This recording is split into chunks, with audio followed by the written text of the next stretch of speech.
आज मी विश्वासाबद्दल बोलत आहे. विश्वासाचा नियम आमच्या जीवनात आम्ही लागू केला पाहिजे आणि तो विश्वासाचा नियम जो लागू होतो तो बोलण्याद्वारे लागू होतो, बोलण्याद्वारे कृतीद्वारे लागू होतो. आम्ही आमच्या जीवनामध्ये जसं काय ते म्हणतात ना, बोला तैसे चाले त्याची वंदावे पावले, म्हणजे जो बोलतो आणि तसा चालतो त्याच्यावर विश्वास ठेवा. म्हणजे बोलतोय करतोय.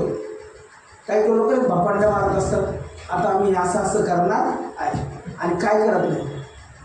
बाळासाहेब आता ना, आता तर फक्त मला श्रीमंत होऊ द्या, मी तर चर्चची मी स्वतः जागा घेऊ, काय करत नाही. श्रीमंत जरी झाले तरी ते कधीच तुम्हाला देणार नाही. जे बोलतात तसं होत नाही. म्हणून बऱ्याचशा वेळेस पवित्र शास्त्रामध्ये सांगितल्याप्रमाणे त्या विश्वासाची प्रार्थना आमच्या जीवनातून ऐकल्या जात नाही. तोंड जरा कसं करायचं, आम्ही बंद ठेवायचं. देवाच्या मंदिरात ज्यावेळेस शिकतो त्यावेळेस तू जपून पाऊल टाक असं म्हटलेलं आहे. ज्यावेळेस तू नवस बोलतोस त्यावेळेस नवस बोलणाऱ्याने जपून बोलायचा, कारण तू जो नवस बोलतोस तो तुम्ही जिवंत देवासमोर बोलता, तुम्ही माणसासमोर बोलत नाही. आणि जो नवस बोलतोस त्याला फेडायला विलंब करू नका, कारण की मूर्खावर देव प्रसन्न होत नाही. म्हणून बऱ्याचशा वेळेस आम्हाला विश्वासाचा नियम समजत नाही की विश्वास कसा कार्य करतो, आणि बऱ्याचशा वेळेस आम्ही कोलॅप्स होतो किंवा देवाच्या वाचनापासून दूर जातो आणि असं वाटायला लागतं आम्हाला की आता काय कर, तुम्ही काय दिल्यानेच देवाचं काम होईल असं काय नाही बरं का. असं पण मनात आणू नका मी खूप देतो किंवा माझं दिल्याने होणार आहे, किंवा मी समजा काहीतरी जागा उपलब्ध करून दिली, काही गोष्टी केल्या तर मग देवाचं गौरव होईल किंवा मग सगळे येतील देवाचं गौरव करतील. तसं काहीच नाही. देवाने सगळे आकाश पृथ्वी निर्माण केलेली आहे, सगळं त्याचंच आहे आणि त्याचंच आम्ही त्याला वापस देत आहोत. म्हणून कधी स्वतःवरती गर्व बाळगायचं नाही की मी करतो, माझ्याद्वारे असं होतं, मी असं केलं, मी तसं केलं. त्याच्यात विश्वास कार्य करत नाही. त्याच्यात कोण कार्य करतं? मी कार्य करतो. मी बरे केलं, मी प्रार्थना केल्या, मी जरी प्रार्थना केल्या तरी ती प्रार्थना पवित्र आत्म्याच्या सामर्थ्याने झाली, त्याने देवाने स्पर्श केला आणि देवाने बरं केलं.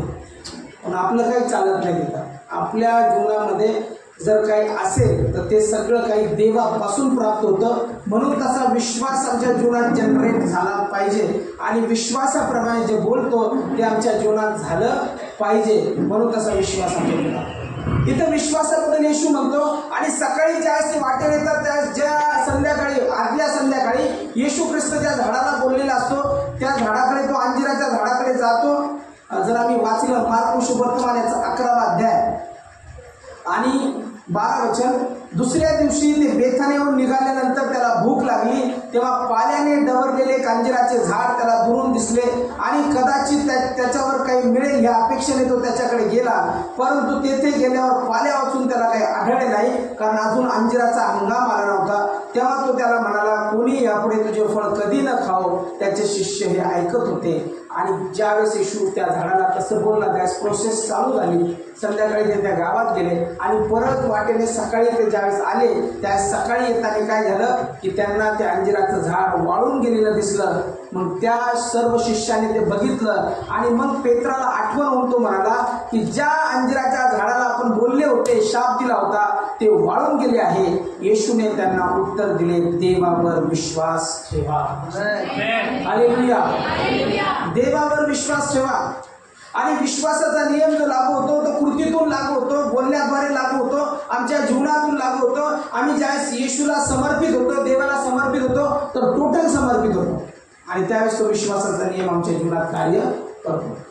म्हणून पवित्र शास्त्र आम्हाला स्पष्ट सांगतं की ज्यावेळेस विश्वास आमच्या जीवनात होतो त्यावेळेस त्या विश्वासाद्वारे कार्य आमच्या जीवनात होतं, पण त्या विश्वासामध्ये कृती देखील असते.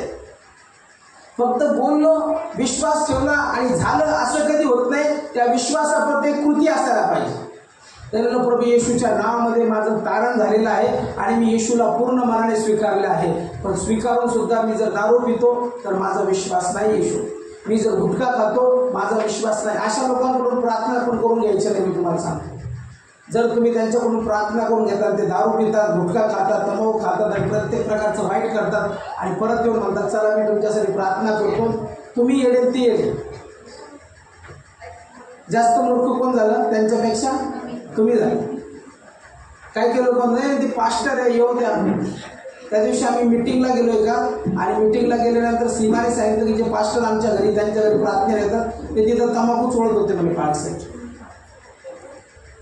सिंपथी मधून पण त्या माणसाला घरात प्रवेश करू द्यायचा नाही. सिंपथी म्हणजे दया, दयाने नाही ते देवाची सेवक. मी बायबल घेऊन फिरतो म्हणजेच मी देवाचा सेवक असं होत नाही.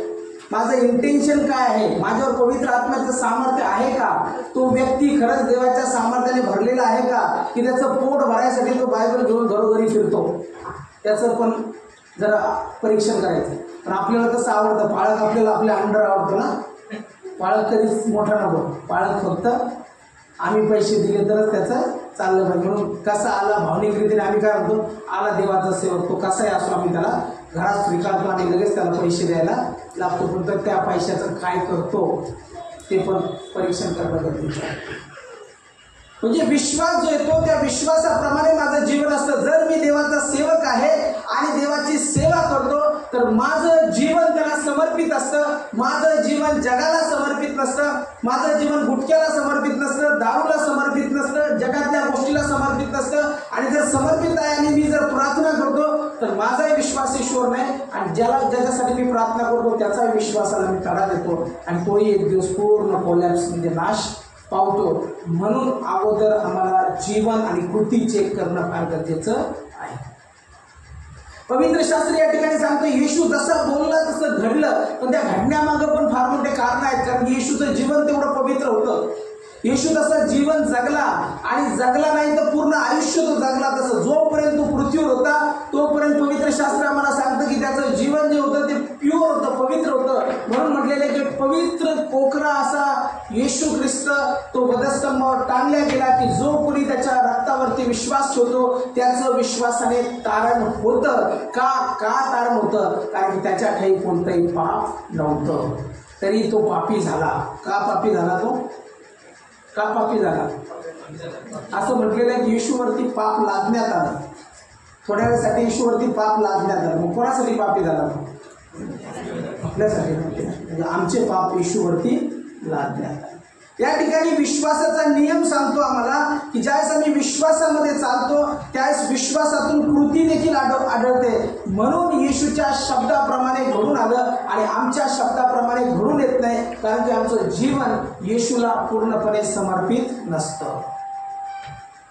चमत्कार महत्वाचे नाही, चमत्कार होतच राहील. येशूच्या नावामध्ये चमत्कार आहे, येशूच्या नावामध्ये चमत्कार आहे. जोपर्यंत आमचं जीवन आम्ही ठीक करत नाही, जोपर्यंत समर्पित करत नाही, तोपर्यंत काही गोष्टी आमच्या जीवनात घडणार नाहीत. म्हणून विश्वासाचा नियम आम्ही शिकलो पाहिजे की विश्वास आम्ही ठेवतो, पण विश्वासाप्रमाणे कृती करतो का? येशूचं जीवन कसं होतं? आणि मग नंतर येशू ज्यावेळेस बोलतो त्यावेळेस तो काय म्हणतो, देवावर विश्वास ठेवा. मी तुम्हाला खचित सांगतो की जो कोणी या डोंगराला उपटून समुद्रात टाकला जा असे म्हणेल, आणि आपल्या अंतःकरणात शंका न बाळगता आपण म्हणतो तसे घडेल, असा विश्वास धरेल त्याच्या शब्दाप्रमाणे घडून येईल. म्हणजे प्रत्येक गोष्ट या ठिकाणी नमूद केलेली की त्या विश्वासाचे शब्द ज्यावेळेस तो व्यक्ती बोलेल किंवा त्याच्या शब्दाप्रमाणे घडून येईल. शब्दाप्रमाणे घडून येण्यासाठी त्या व्यक्तीला तसं जीवन पण जगावं लागेल, तसं कार्य पण त्याच्या जीवनातून दिसलं पाहिजे, तशी कृती त्याच्या जीवनातून दिसली पाहिजे. जर ती कृती दिसत नाही तर मग बोलणं किंवा विश्वास ठेवणं हे जे आहे हे फक्त कुठलं झालं, कळ्यापासून वरती, अंतःकरणातून झालं नाही. आम्हाला कसा विश्वास ठेवायचा येशूवरती? अंतःकरणापासून. तुम्ही जसे येत आहात तसे मला कुठं दिसले पाहिजे? एखाद्या लग्नात तसे दिसले पाहिजे. जसे इथं आहात तसे तुम्हाला कुठं दिसले पाहिजे? तुमच्या घरात दिसले पाहिजे. जसे तुम्ही इथं आहात तसे तुम्ही तुमच्या व्हॉट्सअपवरती पण मला दिसले पाहिजे. नाही इथं जसे दिसतात तसे तुमच्या व्हॉट्सअपवर मला तुम्ही दिसत नाही. जसे तुम्ही इथं आहात एखाद्या लग्नात मी पाहतो त्यावेळेस तुम्ही मला तसे दिसत नाही. इथं जसे आहात तसे पाहुण्यांमध्ये गेल्यावर तुम्ही मला दिसत नाही. मग तुम्ही डबल रोल करता का? कोण कोण येतं डबल रोल? डुप्लिकेट कोण कोण आहे? सगळे ओरिजिनल आहे, डुप्लिकेट नाही झाले. डुप्लिकेट जर जगलो आम्ही तर काय फायदा नाही.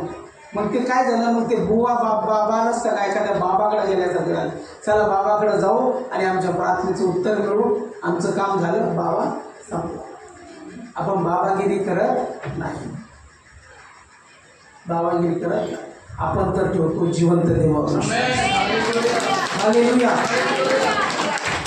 जर लाईफ करेक्ट नसलं, जीवन करेक्ट नसलं, तर तुम्ही जे बोलता विश्वास तो दिसत नाही. जर लाईफ करेक्ट नसलं आणि जे बोलता तुम्ही पण करत नाही, तर तसं मग ते वाटत नाही. वाटतं ना, असं बोलतो आपण तसं करत नाही. आपण म्हणतो ना, हा फक्त म्हाताडा आहे, नुसतं गोष्टी करू. काय केलं मोठं मोठं सोडतं, आम्ही असं करू, आम्ही तसं करू, हे करणार ते करणार, आणि आपण पाहतो ते काहीच करत नाही. मग आपण काय म्हणतो एक दिवस त्या व्यक्तीला, हा फक्त भपांड्या मारतो. त्याच्या भपांड्यावर विश्वास ठेवू. भपांड्या मारायच्या, ईश्वरती खरा विश्वास. हा तर हा, नाही तर नाही. मी जर देवामध्ये चालतो तर होय, मी पूर्णपणे देवामध्ये चालतो, आणि जर नाही चालत तर हो, मी पूर्णपणे जगाला समर्पित आहे. पण दोन धन्याची चाकरी करायची नाही. कारण दोन धन्याची चाकरी केल्यावर एका मालकाला तुम्ही खुश ठेवाल आणि एकाला दुःखी ठेवाल. दोन धन्याची चाकरी करायची नाही. जो विश्वास आहे तो विश्वास आहे, आणि जर खरा विश्वास आहे तर कृती देखील तशी खरी असायला पाहिजे. मी तुम्हाला सांगतो, तुमच्या जीवनात लगेच डिलिव्हरन्स यायला सुरुवात, खरा विश्वास पाहिजे. पवित्र शास्त्र या ठिकाणी सांगतो, तो म्हणतो देवावर विश्वास ठेवा पण शंका न बाळगता. तुम्ही जर तसे म्हणाल तुमच्या शब्दाप्रमाणे घडून येईल. म्हणून मी तुम्हाला सांगतो, तुम्ही प्रार्थना करून जे काही मागाल ते आपल्याला मिळालेच आहे असा विश्वास धरा, म्हणजे ते तुम्हाला मिळेल. हे कोणाच्या बाबतीत होतं हे आम्ही आजपर्यंत जाणलं नाही. हे त्याच्या बाबतीत होतं की जो विश्वास ठेवतो आणि कृती करतो, त्याचं जीवन तसं असतं. नाही तर तुम्ही म्हणाल कोणी म्हणेल तर त्याच्या जीवनात होईल, असं होत नाही. जो वचनाप्रमाणे चालतो, जो जीवन परमेश्वराच्या आज्ञेप्रमाणे चालवतो, त्याच्या जीवनामध्ये घडून येईल. अविश्वासणाऱ्याच्या जीवनात घडून येणार नाही. जो विश्वासच ठेवत नाही, ज्याला परमेश्वराच्या वचनाप्रमाणे आचरणच नाही, आणि तो व्यक्ती जर मागतो तर त्याला कसं प्राप्त होईल? कारण त्याचं जीवन वचनाप्रमाणे नाही, आणि तो कसं काय, त्याला कसं काय मिळेल? परमेश्वराचं वचन जे सांगतं ते एका विश्वासणाऱ्याबद्दल बोलतं, ते देवावरती विश्वास ठेवणाऱ्याबरोबर बोलतं. त्याचं जीवन त्याने करेक्ट केल्यानंतरच या गोष्टी त्याला प्राप्त होतात. म्हणून पवित्र शास्त्र सांगतं की कृती फार महत्वाची. तुम्ही रक्तस्रावी स्त्रीबद्दल पुष्कळ वेळेस ऐकलं, पुष्कळ वेळेस, पण तुम्ही तिची कृती बघितली नाही. कृती बघितली नाही. ज्या रक्तस्रावी स्त्रीने प्रभू येशू ख्रिस्तावर विश्वास ठेवला, त्यावेळेस ती पुष्कळ आजारी होती, आणि इतकी आजारी होती की ती पुष्कळ वैद्यांच्या हातून हाल सोसून, म्हणजे पुष्कळ वैद्यांकडे गेलेली होती, आणि तरी तिला बरं लागलेलं नव्हतं. म्हणजे तिचा रोग बळावत होता, जास्त त्रास होत होता तिला. तेवढा त्रास असताना देखील ती बेडवर झोपून म्हणत नव्हती की येशू माझ्या गावात जो आलेला आहे, मी विश्वास ठेवते इथूनच, आणि येशू तुम्हाला बरं कर. किंवा तुम्ही घरातलं कोणीतरी जा चर्चला आज, किंवा जा तुम्ही आज तिकडं आणि माझ्यासाठी प्रार्थना करा, मी घरामध्ये बसून आहे, तिथून त्यांनी मला बरं करावं, असं ती म्हणत नव्हती. तिच्या अंतःकरणात जो विश्वास होता तो विश्वास त्यांनी कृतीमध्ये आणला. कृती करणं गरजेचं आहे.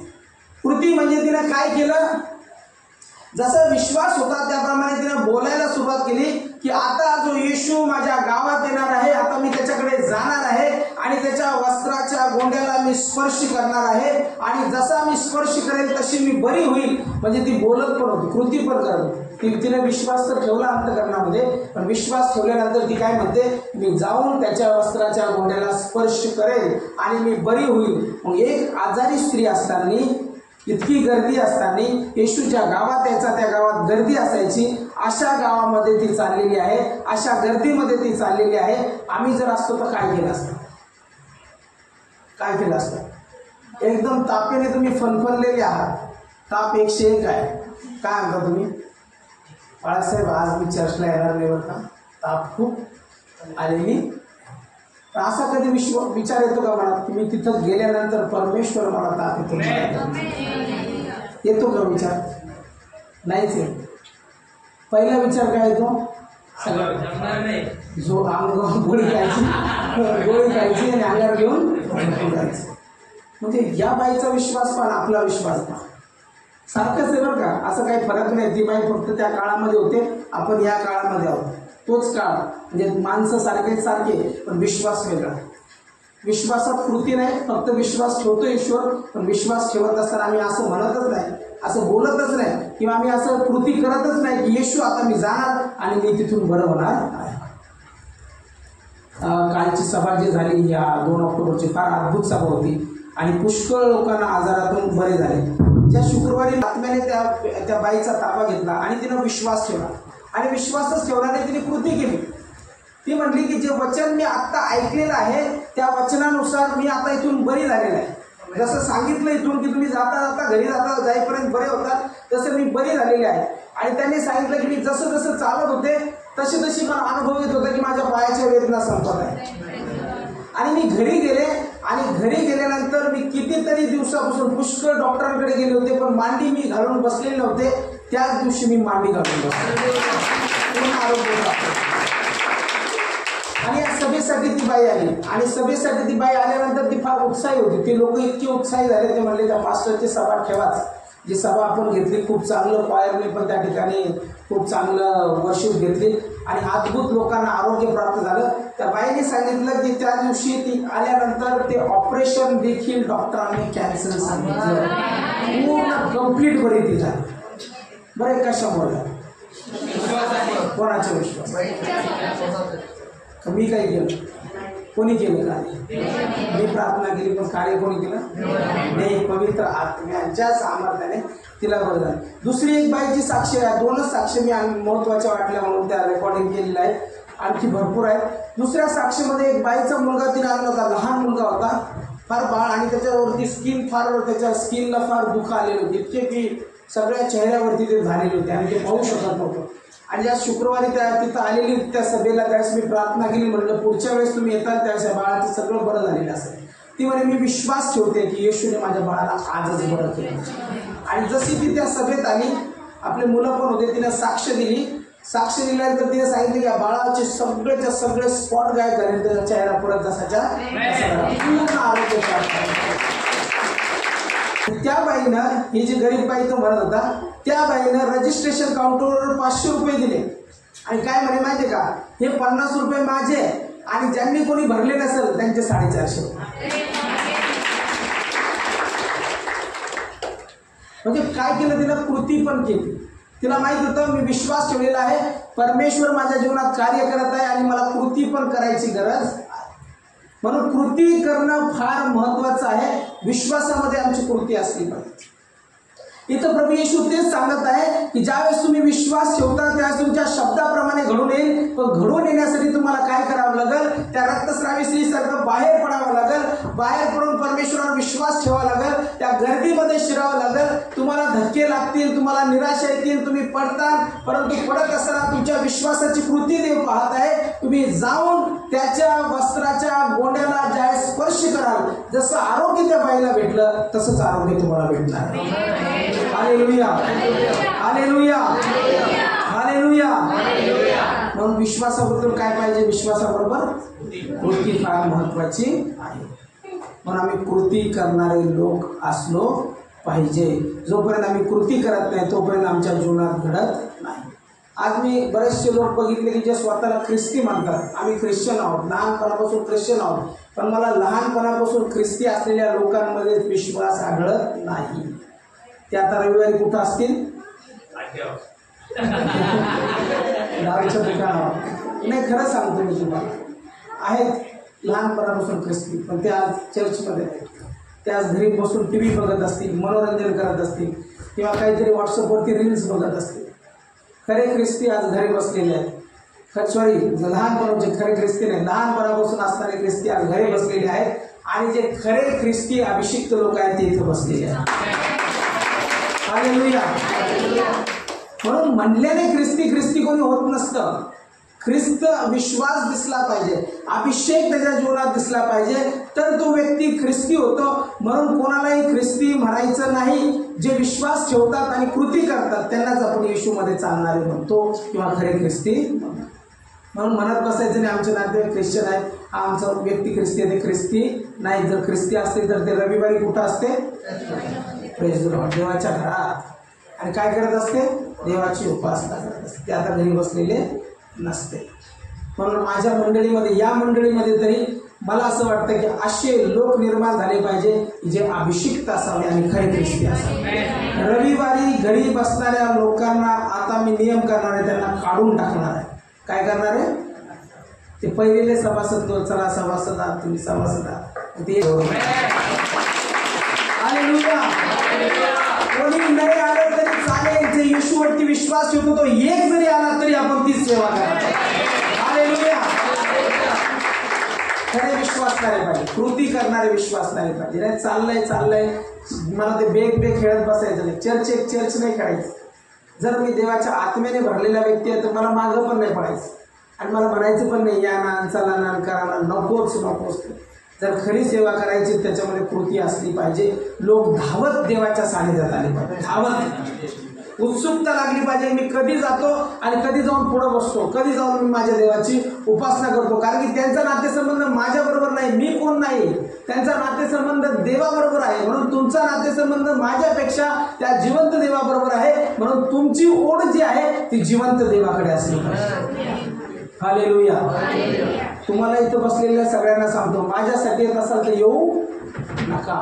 काय माझ्यासाठी येत असाल तर येऊ, मानपानासाठी येत असाल तर येऊ नका.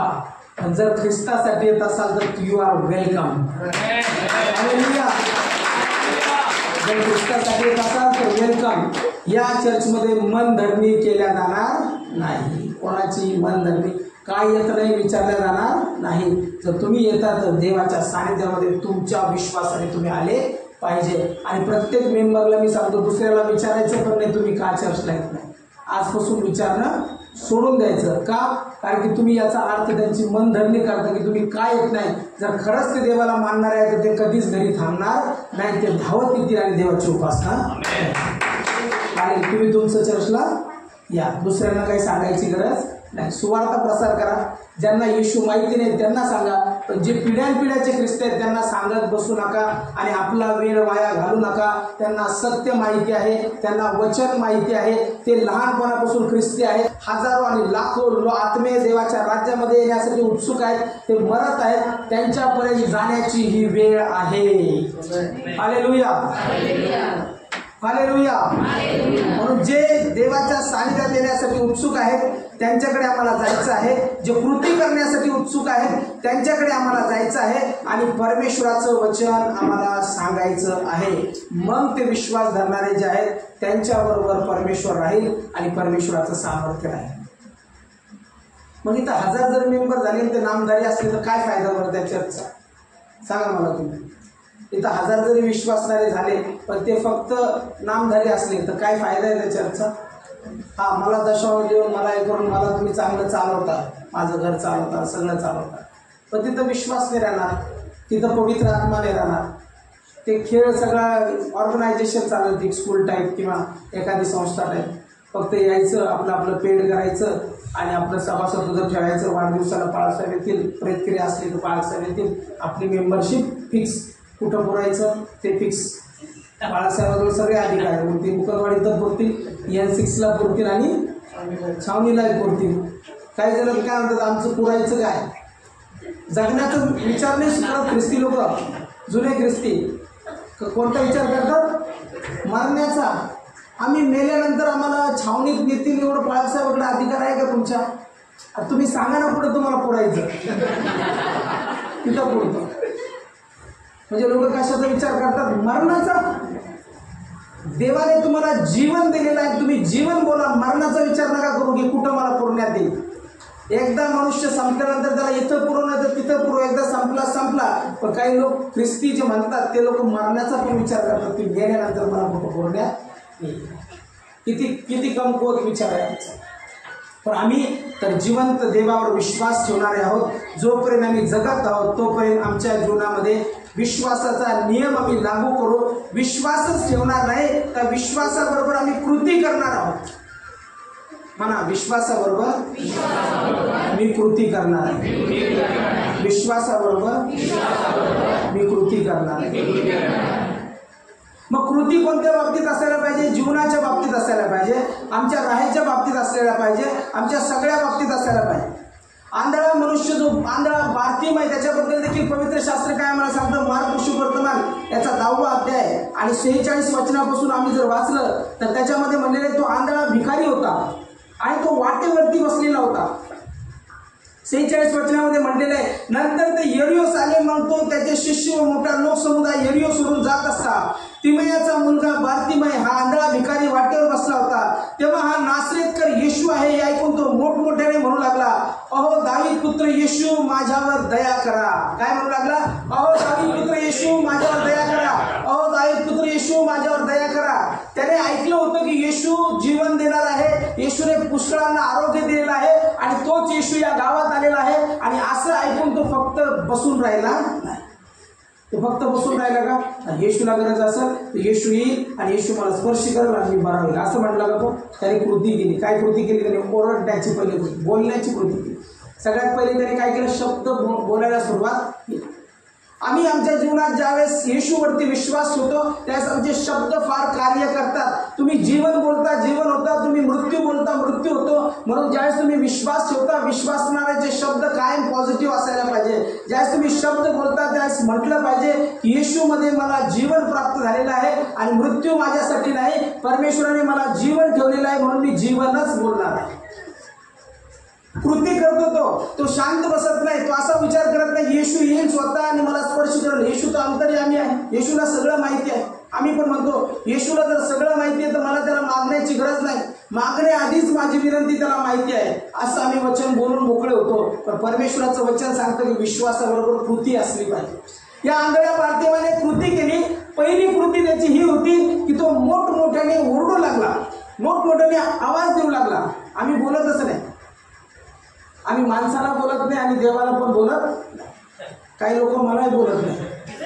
राग आला तर 2-2, 3-3 आठवडे मला बोलत, जवळ पण येत नाही, माझ्या हाताला हात पण देत नाही. पाळत गेला खड्ड्यात. असं नाही करायचं.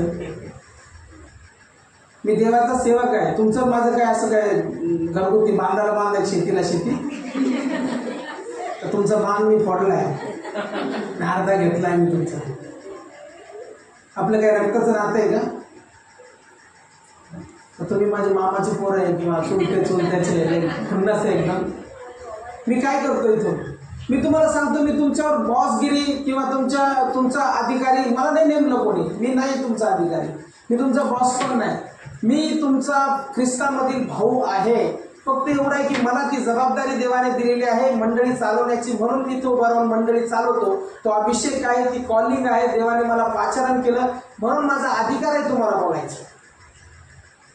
मेंढरांना ज्यावेळेस मेंढपाळ शिस्त लावतो त्यावेळेस तो काय करतो? फक्त तोंड घेऊन फक्त काठी घेऊन पुढं चालतो का?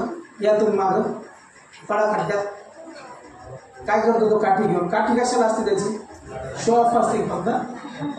मेंढरू जर भटकलं तर त्याला काय करावं लागतं? थोडंसं हे करावं लागतं ना. अरे इकडे तिकडे पडशील जरा काठी नाही काय, आपल्याला ते पण चालत म्हणजे आपल्याला बिलकुलच काहीच नसायला पाहिजे. आपल्याला फक्त असं मधासारखा गोड पाहिजे.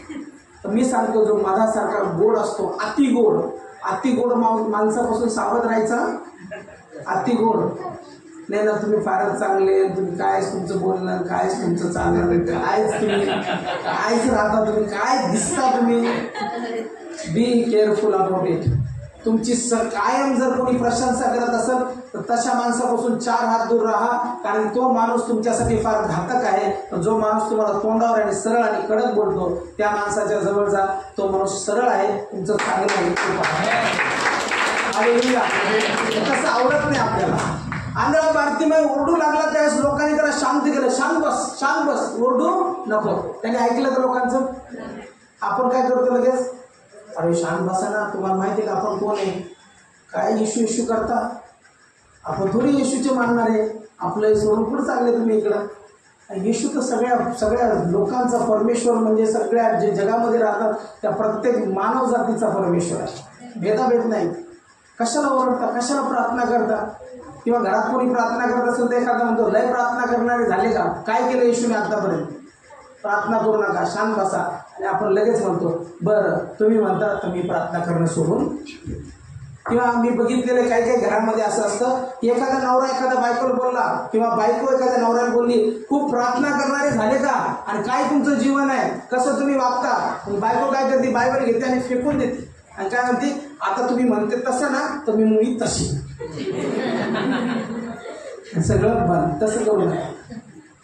तो विश्वास नाही. तुम्हाला शांत केल्या जात आहे तर शांत राहू नका. आणखी मोठमोठ्याने जिवंत देवाची उपासना. हालेलुया. कोणीतरी तुम्हाला शांत करत त्यास म्हणा, मी माझ्या जिवंत देवाला आरोळी मारत आहे, माझा देव जिवंत देवाकडे जात आहे आणि मी मोठ्याने ओरडेल आणि माझ्या देवाची स्तुती करील. तो म्हणला, अहो दावीद पुत्र, माझ्यावर दया करा. आणि तेव्हा वचन सांगतं, तेव्हा येशू थांबून म्हणाला, त्याला बोलवा. मग त्या आंधळ्याला बोलून म्हणाले, धीर धर, उठ, तो तुला बोलावीत आहे. हालेलुया. याच्या पहिले येशूने त्याला अंतर्यामात ओळखलं नसेल का? ओळखलं. पण येशूची काय इच्छा होती, त्याने काय करावी? कृती करावी. येशूची इच्छा असते आमच्या जीवनामध्ये, ज्यावेळेस आम्ही येशूकडे येतो त्यावेळेस आम्ही कृती करावी. आम्ही पूर्णपणे येशूला समर्पित असावं आणि आम्ही स्वतःच्या जीवनातून आम्ही ज्यावेळेस त्याला बोलावं. म्हणजे आम्ही फक्त विश्वास ठेवतो आणि गप्प बसतो असं चालत नाही. विश्वास ठेवल्यानंतर बोलायला सुरुवात करा. विश्वास ठेवल्यानंतर ते शब्द काढा विश्वासाचे आणि तसं बोला. परिस्थिती जरी वाईट असली तरी बोलायला शिका आणि म्हणा, जरी हे माझ्या जीवनामध्ये विरुद्ध दिशेने चाललेलं आहे तरी माझा विश्वास आहे की माझा येशू हे सरळ करणार आहे. जरी मला वाटतं की हे माझ्या जीवनात होणार नाही, पण माझा येशू हे माझ्या जीवनामध्ये निश्चित करणार आहे. जरी मला वाटतं की या परिस्थितीतून मी बाहेर येणार नाही, पण माझा येशू मला या परिस्थितीतून बाहेर काढणार आहे. हालेलुया. हालेलुया. म्हणून विश्वास धरणार जो असतो तो कृतीमध्ये पण असतो. येशू बोलला, तसं झालं. आंधळा बारतिमाई ज्यावेळेस ओरडला त्यावेळेस येशूने देखील त्याला म्हटलं की त्याला माझ्याकडे आणा. आणि तेव्हा तो आपले वस्त्र टाकून उठला व येशूकडे आला. त्याने सगळ्यात पहिली कृती काय केली? त्याच्याजवळ काय होतं? भिकाऱ्याजवळ काय असतं? थैलीत काय असतं? सोनं चांदी असतं, पैसे काय असतं?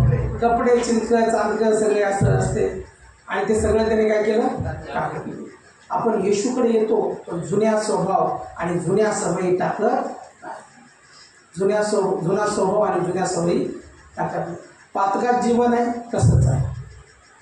तंबाखू, गुटखा, व्यसन जे चाललंय, दारू बिरू सगळं जसंच्या तसंच आहे.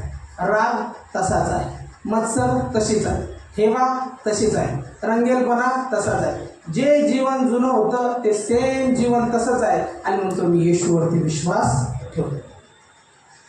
कसं काय देव कार्य करत?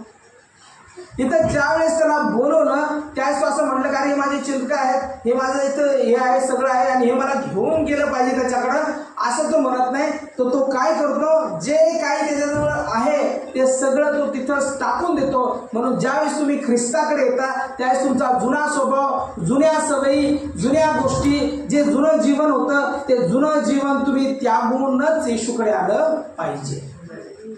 हालेलुया. जुन्या सवयी तशाच आहेत का? आज पण जुनं जे करतात ते तसंच करता का? काही जण व्यभिचारामध्ये आहेत, पातकामध्ये आहेत, ते तसेच आहेत आणि मग येशूकडे येतात. कसं येशू प्रार्थना ऐकल? येशू कसं कार्य करत? मी जर अपवित्र जीवन जगलो, मी माझ्या पत्नीबरोबर विश्वासू नसलो आणि एखाद्या परस्त्रीबरोबर मी लफडं केलं आणि इथून बोलतोय, मी आहे का सत्यतेचा?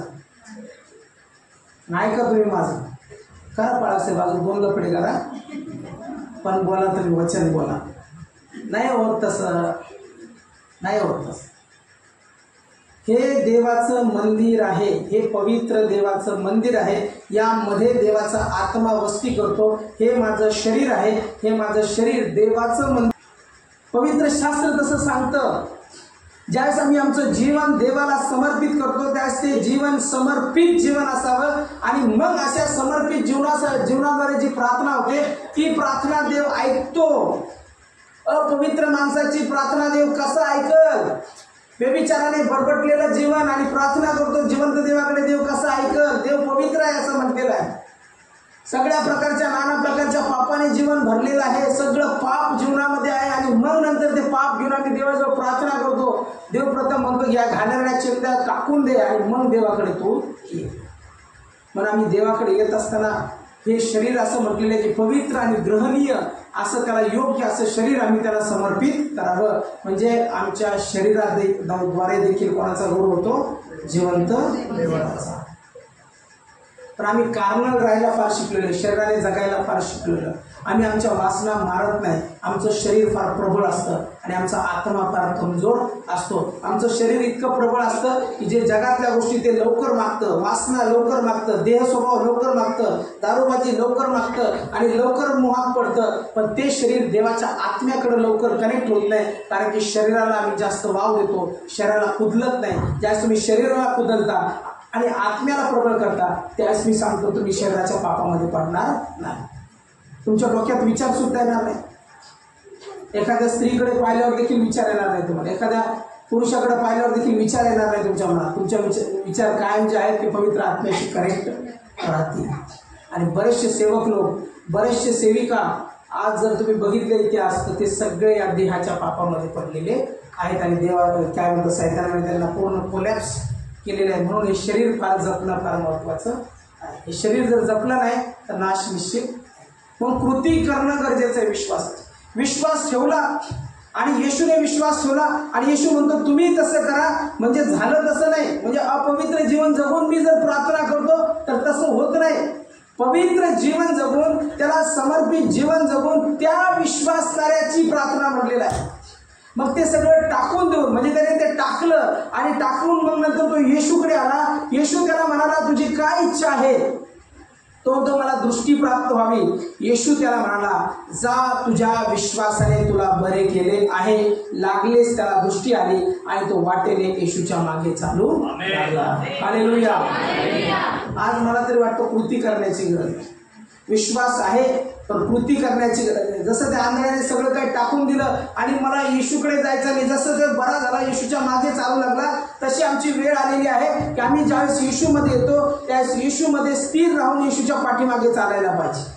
जसं रक्तस्रावी स्त्रीने असं म्हटले नाही की मी घरातल्या घरात बरी होईल, पण मी जाईल आणि त्याच्या वस्त्राला स्पर्श करीन, तसं आमची वेळ आलेली आहे की आम्ही जाऊन त्या ठिकाणी येशूच्या वस्त्राला स्पर्श करावा. म्हणून जे आम्ही मागतो ते आम्हाला मिळत नाही, कारण की आम्ही विश्वासाच्या नियमामध्ये बसत नाही. विश्वासाच्या नियमामध्ये बसायला पाहिजे आणि मग तो व्यक्ती जे काही मागे त्याला परमेश्वर निश्चित देईल. पक्षाला जसे दोन पंख असतात ना, तसे दोन पंख आहेत विश्वासाला. एक मागणे, मागतो आम्ही येशूला, आणि एक कृती करणे, विश्वासाप्रमाणे चालणे किंवा कृती करणे. जर आम्ही मागतो पण आमचं जीवन तसं नाही तर तसं भेटणार नाही. आम्ही मागतो पण जर जीवन वाईट आहे, जीवन पापामध्ये आहे, तर आम्हाला ते प्राप्त होणार नाही. आणि मग आपण म्हणतो का मला आरोग्य प्राप्त होत नाही, का माझ्या मागण्या पूर्ण होत नाही, का देवा माझ्या जीवनामध्ये तू कार्य करत नाही. देव म्हणतो प्रथम तुझ्या जीवनामध्ये जे पाप आहे, जे वाईट आहे ते त्यागून दे आणि मग नंतर माझ्याकडे मग जे काही तू मागशील तुझ्यासाठी मी ते करायला तयार आहे. हालेलुया. हालेलुया. पण आज आम्हाला काय करायची गरज आहे, आमचं जीवन. आमच्या जीवनामध्ये आम्हाला कृती करण्याची गरज आहे. आणि ज्यावेळेस कृती आम्ही करतो त्यावेळेस हे वचन आहे, त्यावेळेस तो म्हणतो म्हणून मी तुम्हाला सांगतो तुम्ही प्रार्थना करून जे काही मागाल ते आपल्याला मिळालेच आहे असा विश्वास धरा, म्हणजे ते तुम्हाला मिळेल. मग त्या विश्वासणाऱ्यासाठी, जो कृती करतो त्या विश्वासणाऱ्यासाठी, जो कोणी विश्वास ठेवतो त्या विश्वासणाऱ्यासाठी, ज्यावेळेस तो शब्द बोलेल त्याच्या शब्दाप्रमाणे घडून येईल आणि परमेश्वर त्याच्या जीवनामध्ये अद्भुत कार्य करेल. म्हणून आज आम्ही प्रार्थना करत असताना सगळ्यात पहिली प्रार्थना करा, येशू मला कृती करणारा व्यक्ती बनव. फक्त विश्वास ठेवणारा नाही तर त्याप्रमाणे चालणारा व्यक्ती मला तू बनव आणि तसं माझं जीवन कर. यावेळेस आपण सर्वजण आपल्या पायावरती उभं राहूया. परमेश्वराची आराधना करू.